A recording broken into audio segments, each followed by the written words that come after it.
Alrighty guys, we're back for some Maskwood combo, and this is a Streets of New Capenna standard build. We're going to go over the deck, then hop right into some ranked, but first things first, for anyone who may not know, I'm Red Cat and I play aggro decks and any decks with red in them as well, so hope that sounds fun to you guys. Also, we got that Discord link down in the description if you want to join that up. Now, this deck was actually a suggestion over in the Discord, so thank you so much for the suggestion. I think this is going to be a ton of fun. The deck is completely based around Maskwood Nexus, so it is going to be a little janky, but I think there's some power in here, honestly. And with rotation right around the corner, let's not take any of the decks that I make for the next week too seriously either, so even the rotation-proof ones, which I have some planned for the weekend. Anyways, Maskwood Nexus is a 4-mana artifact. Creatures you control are every creature type. The same is true for creature spells you control and creature cards you own that aren't on the battlefield. So you can pay 3 mana, tap it, create a 2/2 blue shapeshifter creature token with Changeling. So honestly, there's going to be moments where you have a ton of extra mana, so you will totally want to make some shapeshifters with this as well. But what is it actually in here for? Well, it's in here to combo off with a Magda, a Brazen Outlaw. So we're actually getting to play with a bunch of cards that I'm just gonna miss after rotation. So obviously you guys know Magda. Other dwarfs you control get +1/+0. Whenever a dwarf you control becomes tapped, create a treasure token. So obviously with Maskwood Nexus, that means any creature you control when it taps down. Also, since they're all dwarves anyways, they're going to get that first buff as well, which could come in handy. So you could sacrifice 5 treasures, search your library for an artifact or a dragon card, put that onto the battlefield, then shuffle. So if you're searching for a dragon, well, Goldspan would be a good one to hit, but with Maskwood on the board already, then everything everything is a dragon. So you could also grab a Titan of Industry, for example. So we have 1 Titan of Industry on the top end. We'll see how often that actually comes into play, but the rest of the build is kind of based around making sure we can get to the point of 5 treasures, which shouldn't be too bad if we do end up with Maskwood.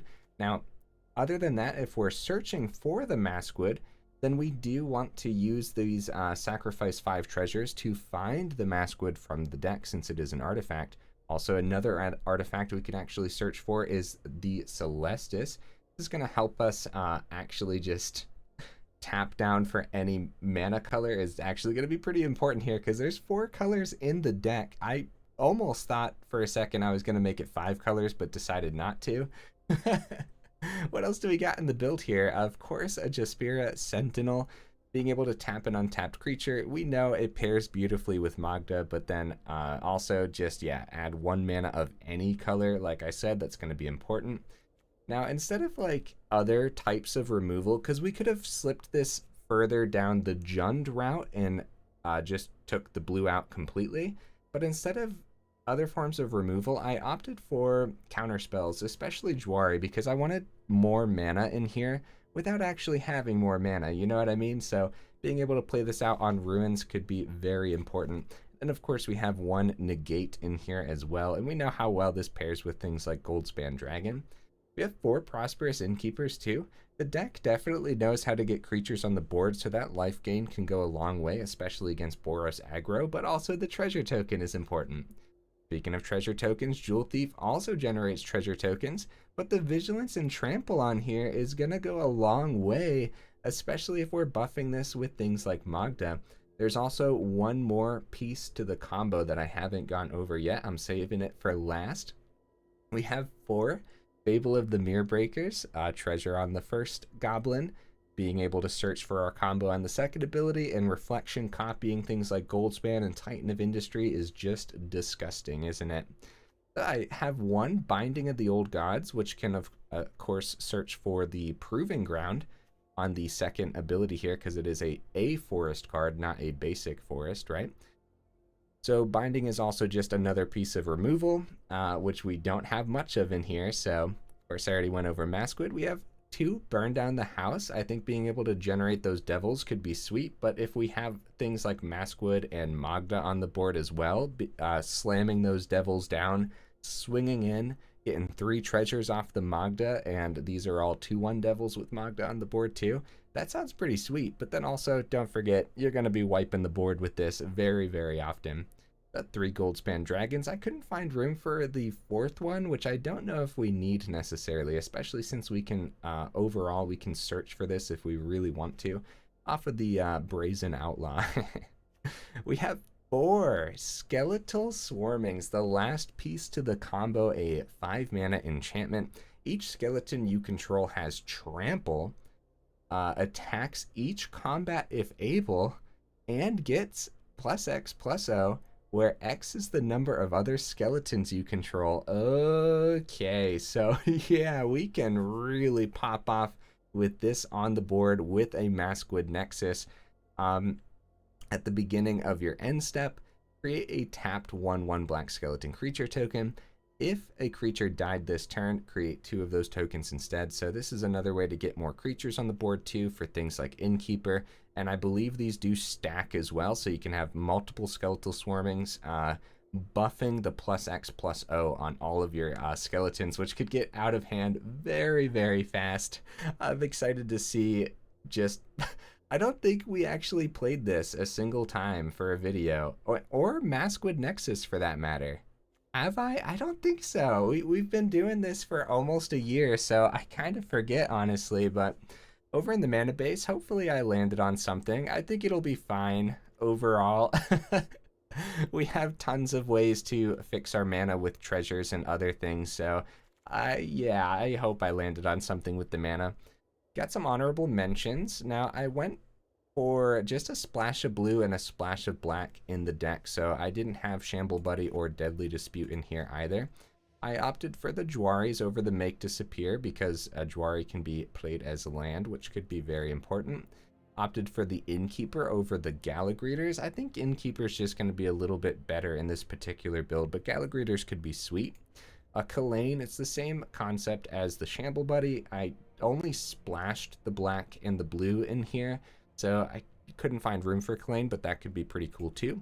Courier's Briefcase would be a lot better in this deck if I did go ahead and just make it 5 colors instead. Even though the deck is very capable of producing the 5 colors, again, we're running Innkeeper, so Big Score seems like an obvious addition, getting treasures for the Magda while searching for our combo.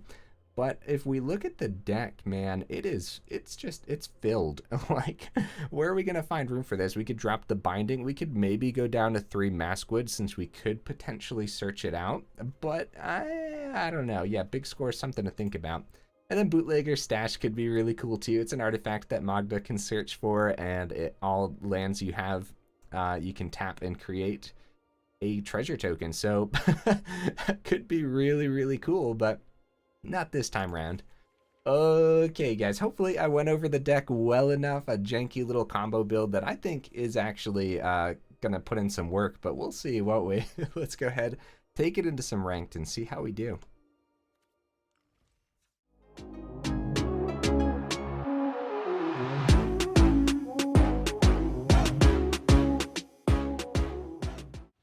Okay, we'll see if we can get right into the first match. Oh, 1 second. That is way better than it's been over the last couple weeks. Very nice. Okay. Right. So no turn 1 with this mana. This is fine though. This is keepable. Definitely keepable. Since we have a turn 2 Innkeeper.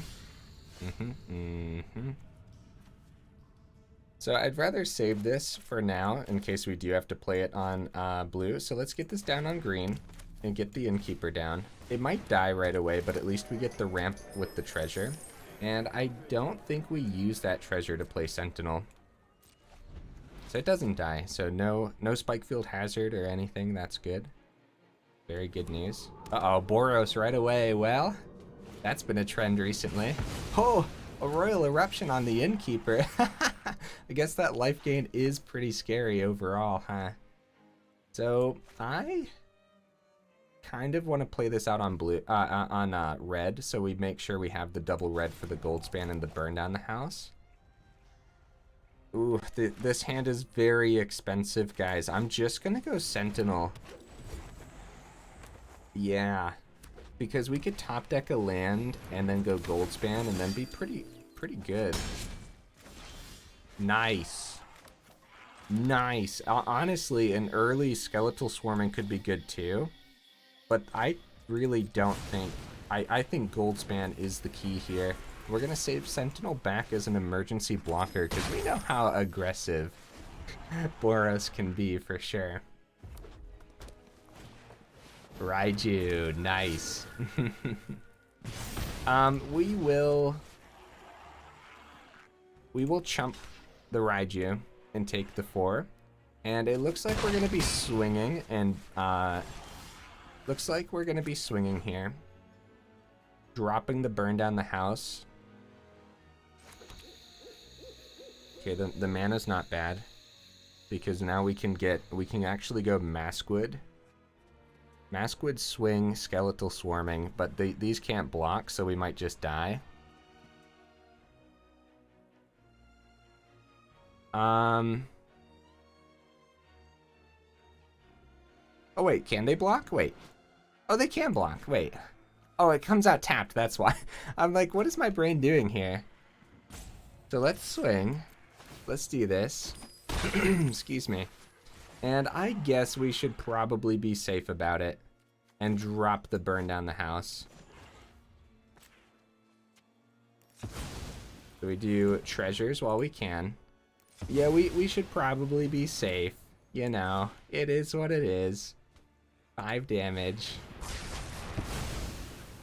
Get the Maskwood Nexus down. Even though losing Goldspan's really bad, like, we could easily die next turn. All they need is, like, to drop another Raiju or something. Bloodthirsty. Nice, the tapped Den actually helped us out there. Because they could have recast the Royal Eruption from the grave. Wow, they just dump it all onto the board. Oh, no. Oh, no. A Maskwood off the top. Ah, but we're so close. We can do the combo soon, guys. We need, we have 2 pieces of the combo on the board. We need the Magda to produce some treasure. Wait, I guess this is the combo. We just need more creatures on the board. Oh, no, Boros, why? Why, Boros? What? Oh, man, they're always so stacked. GG, guys. Hey, we did a thing.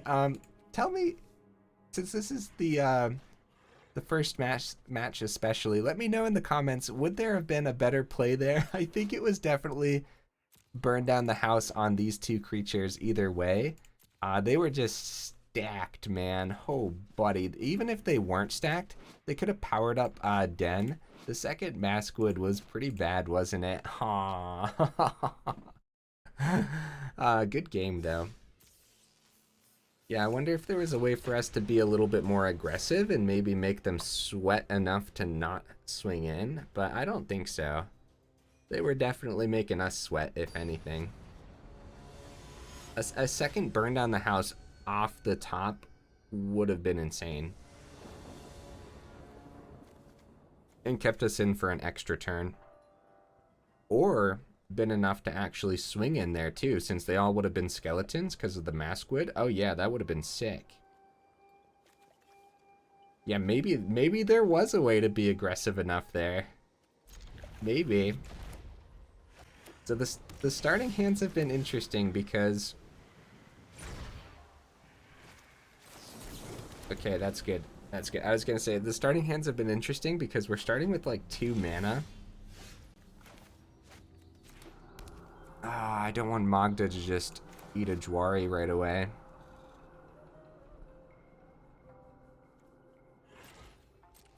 Yeah, we're gonna play around Jwari. And make disappear. Yeah. Jwari runes. Okay. There's probably another one, so let's just go Magda. Hopefully not a make disappear, because we don't want to wait till turn 4 to play. our favorite dwarf berserker, you know? Ah, make disappear. Ah, opponent. Opponent. Can't you see we're trying to do a thing over here? Okay, well, they just passed the turn again, so let's go. Let's try Jewel Thief. I don't want the Fable to get countered because I think that that could go a lot further than the Jewel Thief can. Opponent, please stop it. Please stop, opponent. So they're running Teamer mid-range most likely. This has Goldspan, this has Titan. This is a very, very scary deck. Whoa, we don't have double red. Dang, these treasures are very important, guys. Let's get the Skeletal Swarming down while they're tapped out, and maybe, just maybe, this could be aggressive enough to scare them. They draw on Reckoner. They might have missed a land drop here, guys. And no double red is scary, but we'll get there. If we went Fable last turn, okay, that's good. See, that's our double red when we need it. All right, we're gonna try Fable of the Mirror Breaker this turn. It goes through. Attempt the Fable. We have 2 open now. If they have a third, make disappear. Negate. Opponent. Oh man, come on, Skeletal Swarming. Let's run away with this game, huh? Let's do this. Okay, they're gonna run out of counter spells eventually, so. Battle of Frosted Fire. Oh no, guys. Okay, alright, this is good. This is good because we'll have. Oh, we'll only have 4 open. Okay, that's okay. Yeah, we still play this. There's no question in my mind that we get Goldspan down this turn. Because we have another Goldspan, and honestly, anyone's game, but the second they're able to get like a Titan onto the board is the second where we don't have a lot of answers for Titan, especially if they put a shield counter on it. The Binding of the Old Gods doesn't get there. So they're very close. They can swing here and keep 3 mana open, which means they might have emergency removal for the Goldspan. But they don't know we have a second Goldspan is the thing. 1, 2. Yeah. Yeah, we're gonna try this. Ton of mana open. And we might even cycle the Proving Ground.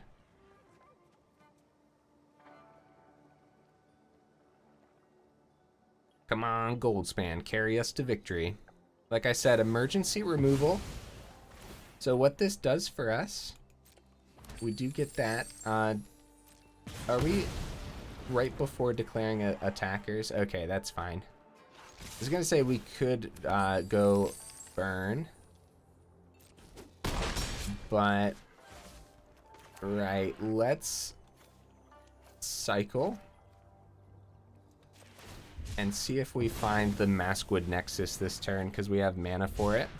That's a land, which I guess we'll play, just in case.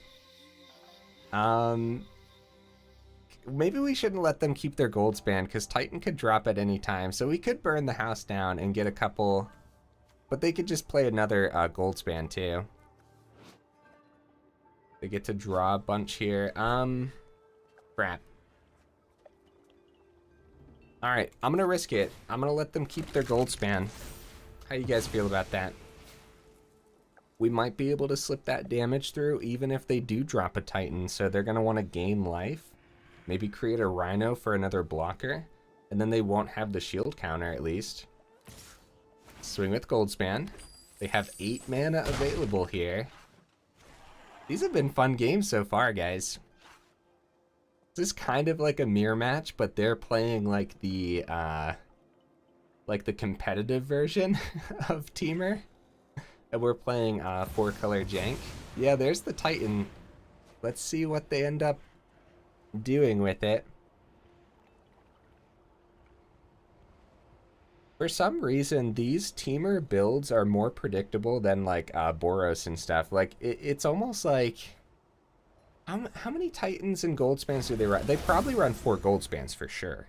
For sure, that's the best card in the deck. Probably 3 Titan of Industries, right? I would assume so.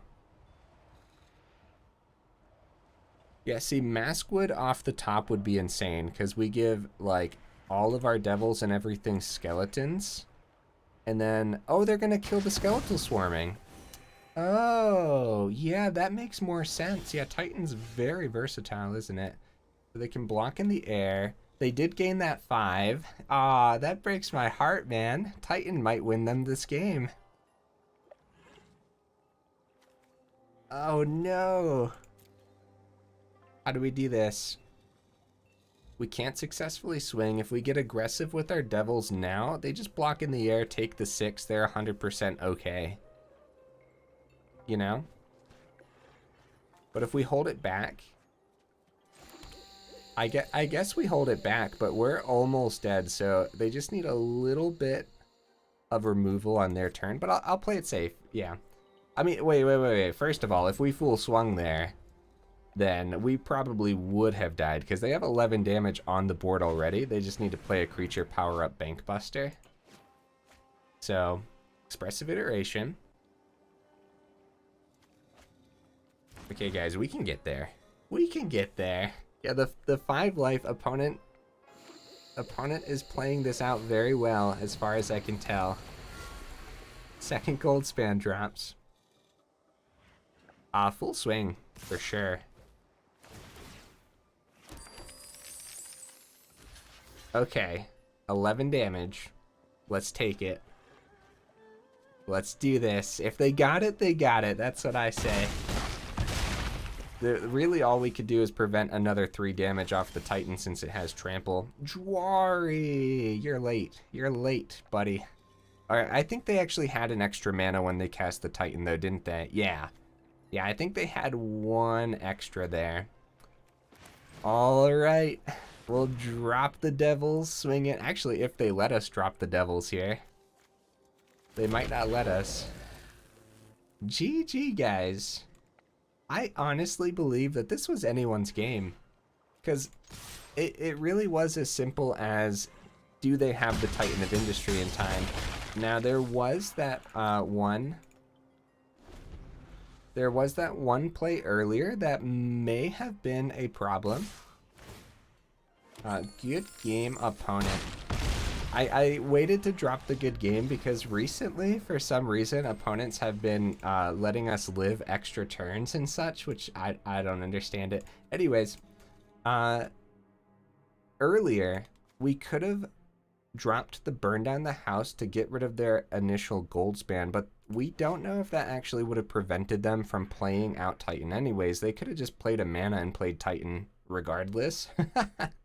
But maybe that was the greedy play that put the nail in the coffin for us. We don't know, actually. It's one of those things, if we could go back, we'd try it differently and see the outcome, but I don't know. Yeah, I forget if they dropped a mana that turn, actually. Alright, I believe in the jank, guys. I believe that we could get there. There's power here, for sure. Oh, man. Hopefully we see, what do we want to go up against? We've seen 2 pieces of the meta so far, Teamer and Boros. What else do we want to see? Mono green could be cool. I haven't fought mono green in a while. Okay, we got the Maskwood, we got the Magda. All right. I like it. This is good stuff, guys. Start with Lair. We could have started with Rockfall if we planned on not playing the Crucible out as a land, but yeah, we could have started with Rockfall, then played Lair, then played Magda because we could have drawn differently there too. So that's something to think about if you wanted to keep the. Do they trade? I don't think they trade here. See what they do.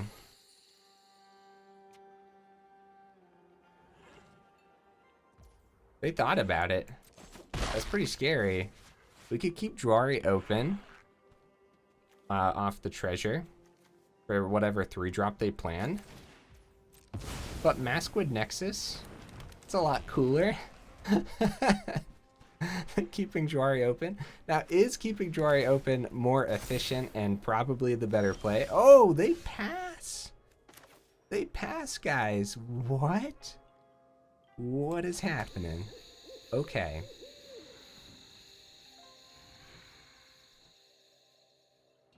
Okay. So let's go.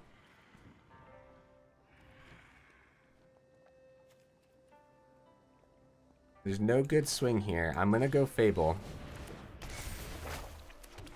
I think they missed a drop. Yeah? They must have very expensive cards in hand. Boros? Wait a minute. Wait. They must need a red source. Dang. Alright, let's ditch the Jwari, because it's too late for that now, and ditch the second Maskwood and hope that Boros just doesn't kill our first Maskwood. Because they totally can off of their 1-drop, but it doesn't look like they have that. Okay, Sentinel's pretty good. Let's get Jewel Thief down. Wants us to double check our mana decisions there, which I guess is a good thing. Okay, so we want to get as much treasure as possible. And if we swing with Goblin Shaman, because we want to get Goldspan on the board before... They have a great block here, but we get 2 treasures, which means next turn we could definitely get enough treasures. And we're about to get a reflection too.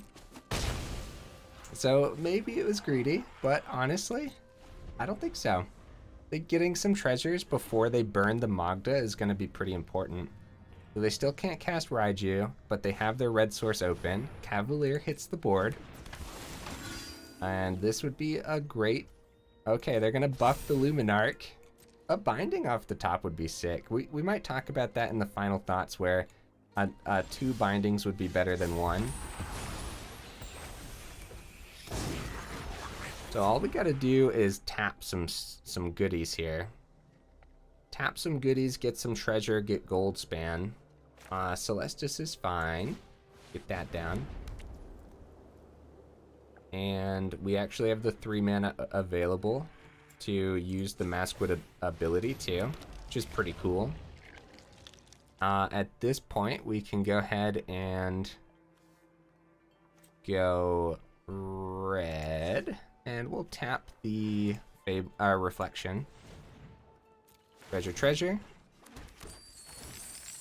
1, 2, 3, 4, 5. Grab Goldspan. Oh, Titan of Industry would probably be more devastating, though. Even though we can't swing, that's probably much, much worse for them. Let's go Rhino and Life, huh?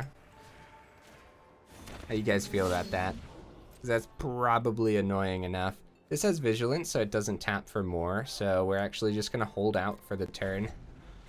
Yeah, we could have swung with like Goldspan in the air, but just grabbing a Titan of Industry, I mean, think about how devastating that can be while we have Reflection here. That's sick, guys. Look at us. We got lucky, though. We got lucky this game. Boros wasn't allowed being as aggressive as they would have wanted to, because they didn't have a red source, but I guess they... Yeah, GG. GG opponent. They were just missing that red source for a couple turns, which is surprising. It's actually surprising that maybe they just saw the turn 2 Luminarch and said, yeah, we can keep, like, we can sustain ourselves off of the Luminarch, but I don't know. It was nice to actually see our combos going off, though, a little bit with Maskwood and Magda and everything. Once that happens, you gotta kind of slow down and think things through a little bit more. Good hand.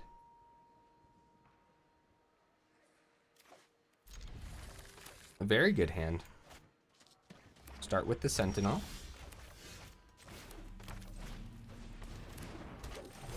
Get ready for the Innkeeper.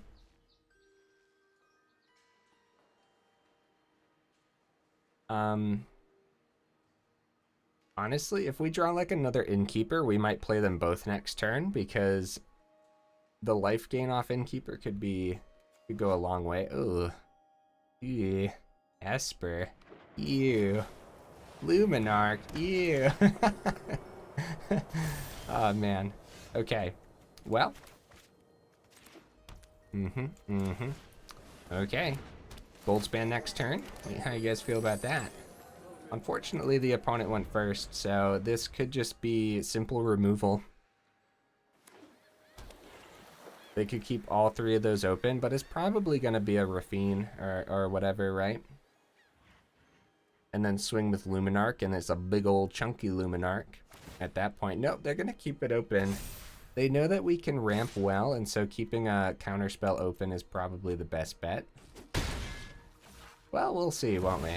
Oh no, they actually play a Kaito after combat. Okay, yep, that makes sense to me.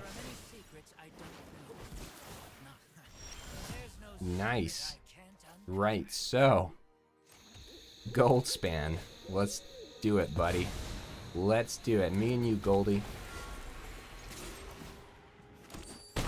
Alright, we have 5 mana for our Skeletal Swarming next turn. Or burn down the house if need be. That does hit the Kaito and the Luminarch. For now. Could just keep a Wandering Emperor open. That's definitely something they play. If they keep the mana open, then we're going to want to... okay, they keep 2 open. Probably still want to play around... Oh! 3 Luminarchs, that's a play, yeah. They actually spread out all the counters here. So less damage this turn, but they're preparing. So burn down the house just kills everything, dude. It just, yeah. But it kills our Goldspan too. We can safely play this on blue.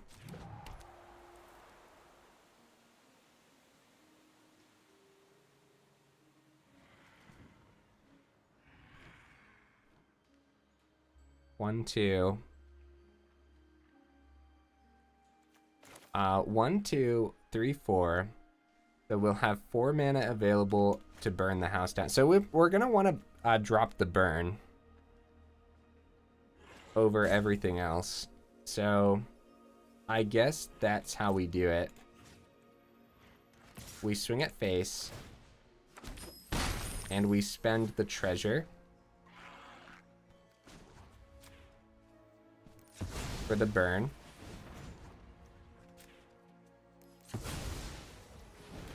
And then, no, spend you.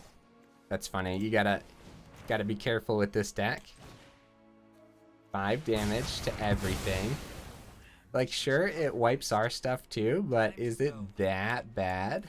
So Jewel Thief over Fable makes it so that way, even if they got removal, they need to get rid of this treasure, so that way we can't play Skeletal Swarming next turn. Whereas the Fable, the Goblin might die, and we might not draw a land, which might hold us back long enough. Dwari Disruption, they have 5 mana, so Jewel Thief doesn't get hit by Wandering Emperor, so let's start with a swing. And let's go Fable of the Mirrorbreaker, keep Dwari Disruption open. Yeah, Dwari doesn't deal with the Emperor this turn, but over something like... Oh, nice!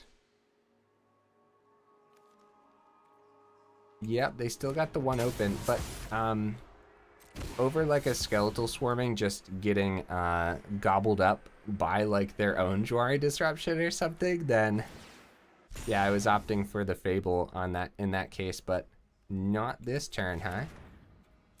Keeping Dwari open when they have 5 mana already, it's not the greatest, but it's something if we really, really need to. They do swing, we're gonna take it.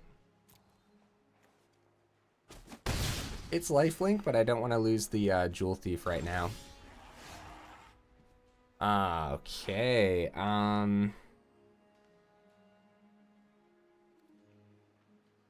yeah, Proving Ground. We're probably just gonna play that.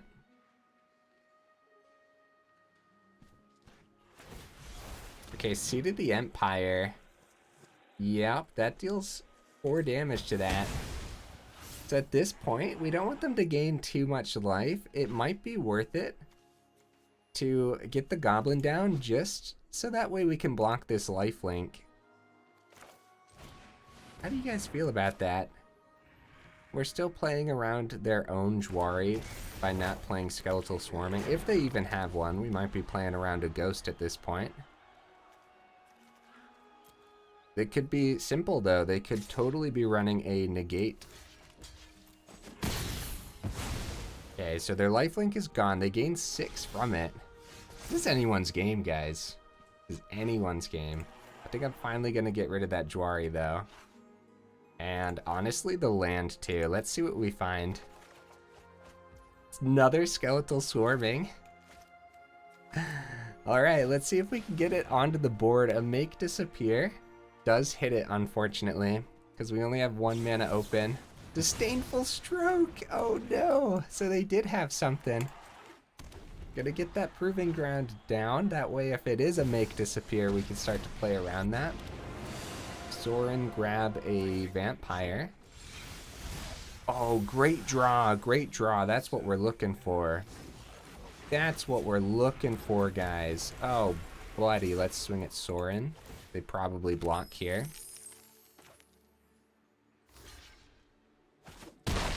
And then they're back up to 17. Only have 1 open. Skeletal Swarming hits the board.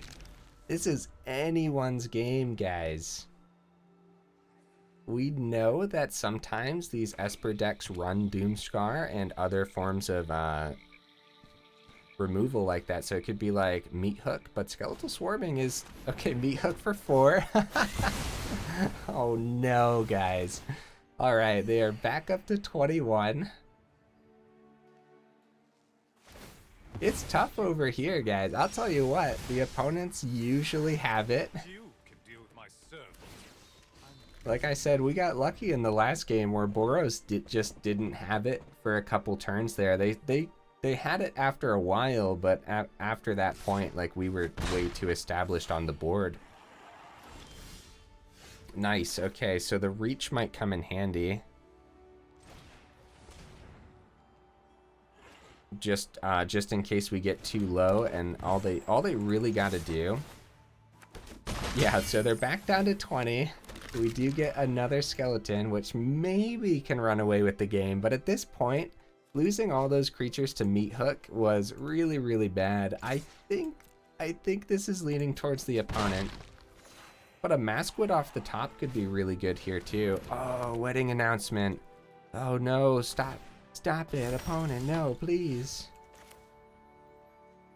So that 1/1 blocks the Magda successfully, so we're just gonna swing with what we have to swing with. And if they block here, we actually get 2 skeletons back, so. Okay. Can the Skelly Bellies get us there, huh? Good old-fashioned Skelly Bellies. I'm trying to, like, double-check everything to see. So they are getting aggressive here. We are getting low enough to where they can do this. Okay, I was going to say, we definitely block that and take the 2 in the air, but I think we take the 2 in the air anyways. And chump the underdog. How do you guys feel about that? They're going back up to 18 here, but if we get to keep the Magda for a turn, if we do get the Maskwood, back up to 19 because of Meat Hook being a ridiculous card over there. We're going down to 4. They get to draw, so they have 2 open. Tough games, very tough games. But we are running a janky build too, so. But hey, like seriously, for being jank, isn't there a lot of power here? So they have the chump blocker for the Lair, unfortunately. Being at 4, we have to keep the Magda back. We could trade with Magda, or we could actually power up Lair, but they just chump it with the 1/1. So we'll keep Lair to block on their turn. So that way, maybe we can successfully get through. So the meat hook is unfortunately going to win them the game though, guys, because we are at 4, and so they can just blitz out the underdog. And just like, it's a slow burn with the meat hook, but we don't really have a way to get past that. Oh man. The skeletons could win us the game if they don't win the game this turn, but I'm pretty sure they win the game this turn. What do you guys think? I'm pretty sure that's what's gonna go down here. So they can blitz this out. They could even like blitz it out, swing in, and then drop a meat hook for 1. And that would kill their own human too. Like 2's going through no matter what here. Okay, let's see if they have removal for this. We're gonna do X is it doesn't really matter, huh? Let's do X is 6. Because if they have removal for it, then they have removal for it, you know? So we might as well spend all of our mana because we have nothing left in hand.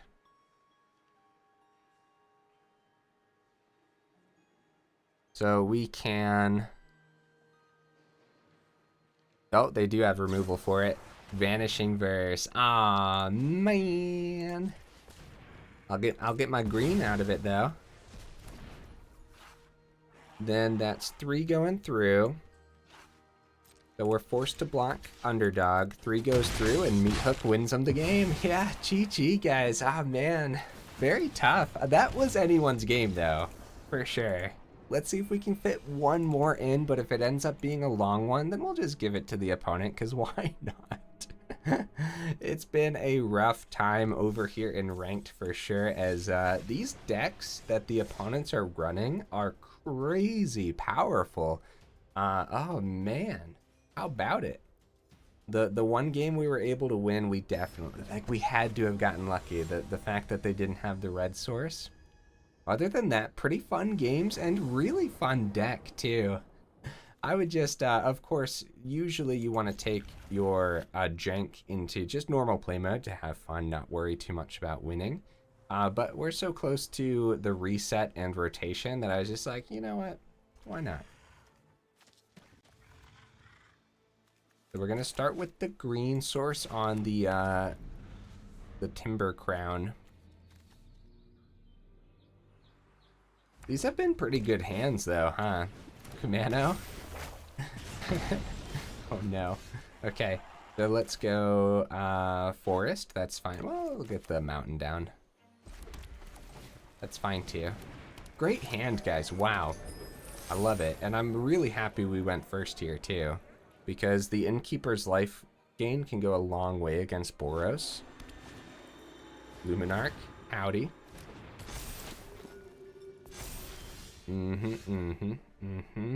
So that already gets over Jewel Thief.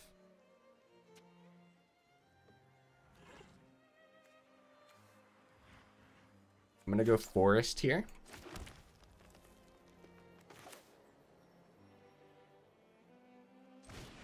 I'm gonna get the Jewel Thief down to block another creature, and maybe we double block with Sentinel. I know we get rid of a treasure by doing that, but it's more life. Sentinel can block more, but then also next turn, Sentinel can tap for mana as well, so I think that's okay. Yeah, technically, a deck like this should be able to get through Boros. We do have those early game counter spells for things like not letting the Luminarch through, but we haven't seen that coming into play at all today.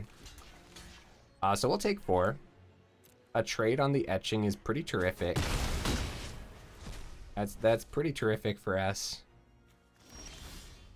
Crucible. Okay. So we can play this out on blue. 1, 2, 3. I think it's Fable over Maskwood. Fable over Maskwood, because we gain a life here. Oh, maybe. Yeah, they're letting us gain a life. If this is a play with fire open, then I would hit Innkeeper for sure. Save emergency blockers. They're gonna hit the Sentinel instead of Innkeeper? No, they're gonna hit the 2/2 Goblin. Man, Innkeeper can really help us out here, man. Crucible can gain us another 2. If we get an Innkeeper off the top, then we should have enough mana to do both. Raiju, yep. So we double block the 2/2, and they do... oh, no, we can't. Oh! Oh, no, guys. I'm taking it.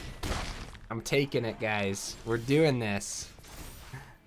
Discard. Okay, so we have 1, 2, 3, 4, 5, 6. 6 mana. Let's ditch the land and see if we can find a burn down the house, because that would be really good. So Skeletal Swarming doesn't get us there. We do have some chump blockers on the Crucible.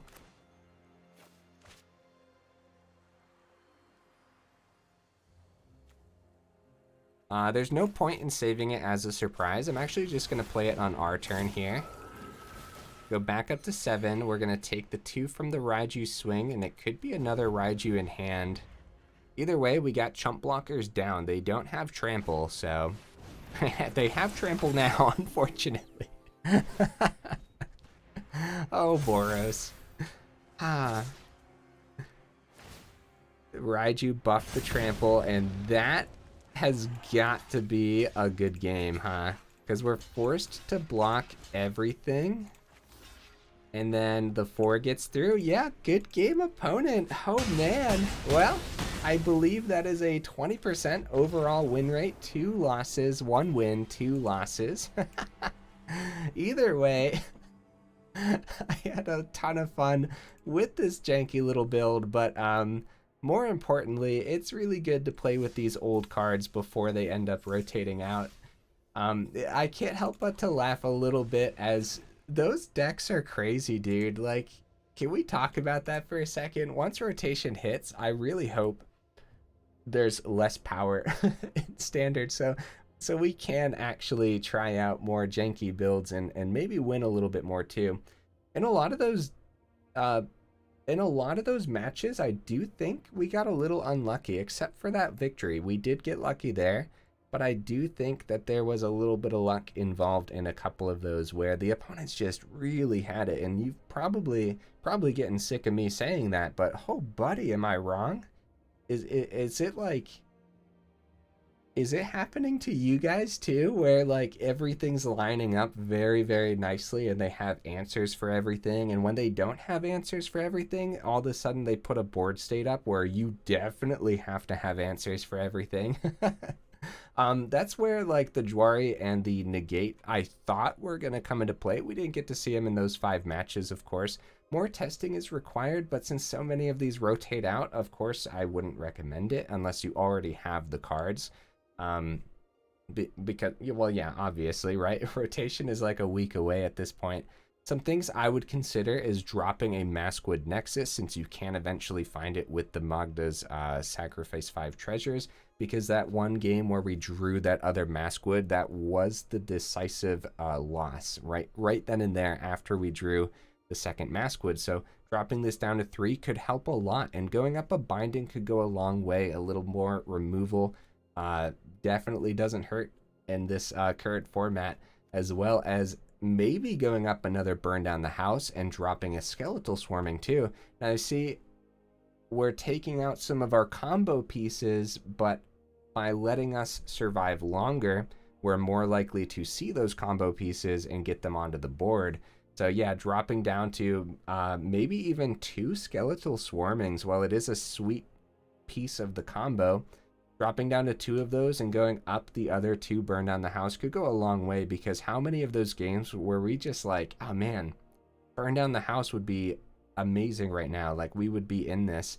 And so by doing that might be enough, right? Innkeeper, Magda were amazing. Sentinel was awesome. Jewel Thief did a thing a few times. Fable of the Mirror Breaker, of course, is awesome. Celestus could have been cool in a lot of those games, because the life gain on this does end up saving you often. But I don't think we saw it today, did we? The mana base was fine. I don't think we had any issues with the mana base, really. There was that one time where we didn't have the double red for Goldspan, but it didn't really hold us back at all. And we immediately found it after the fact too. So, all right, guys, over the weekend, I do plan on having a couple more rotation-proof builds. But like I said at the beginning, let's try not to take any of the builds too seriously the week before rotation, because losing a bunch of cards, gaining a bunch of cards, we have no idea what this meta is actually going to look like. So either way, if you made it this far into the video, I super duper appreciate you, and I will see you in the next video.